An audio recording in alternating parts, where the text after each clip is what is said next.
நாகை நாடாளுமன்ற இந்திய கம்யூனிஸ்ட் கட்சி வேட்பாளர் வை செல்வராஜ் தீவிர வாக்கு சேகரிப்பு. இரவிலும் காத்திருந்து கூட்டணி கட்சியினர் உற்சாக வரவேற்பு. மத்தியிலே பாரதிய ஜனதா கட்சி ஆட்சி இருக்காது. நம்முடைய நரேந்திர மோடி வீட்டுக்கு அனுப்பப்படுவார். இந்தியா கூட்டணி மாபெரும் வெற்றியை பெறும். தமிழகத்திலே 40க்கு 40 திராவிட முன்னேற்ற தலைமையிலான இருக்கிற கூட்டணி வெற்றி பெறும்.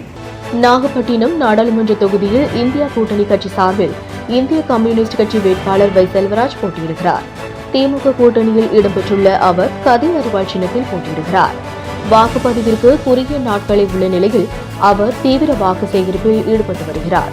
அந்த வகையில் திருப்பறைகள் ஒன்றியத்திற்கு உட்பட்ட பகுதிகளில் திமுக கூட்டணி கட்சியினருடன் திறந்தவெளி வாகனத்தில் சென்று வாக்கு சேகரிப்பில் ஈடுபட்டார். அவருக்கு ஒவ்வொரு கிராமத்திலும் கூட்டணி கட்சியினர் ஆரத்தி எடுத்தும் பொன்னாடை அணிவித்தும் உற்சாக வரவேற்பு அளித்தனர். இரவு பொழுதிலும் வேட்பாளருக்காக பெண்களும் பொதுமக்களும் காத்திருந்து வரவேற்றனர். அவர்களிடம் கதிர் அறிவாள் சின்னத்திற்கு வாக்களிக்குமாறு கேட்டுக் கொண்டார்.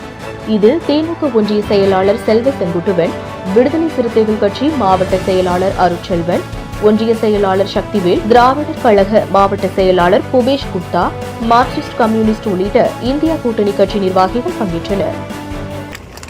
இந்தியா கூட்டணி மாபெரும் வெற்றியை பெறும்.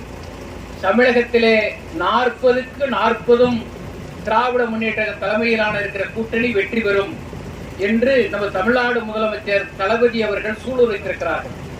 அந்த 40லே முதல் வெற்றியாக பதிவு செய்யப்பட வேண்டிய வெற்றி நாமெல்லாம் இருக்கிற நாகப்பட்டினம் நாடாளுமன்ற தொகுதி என்பதை நீங்கள் புரிந்து கொள்ள வேண்டும்.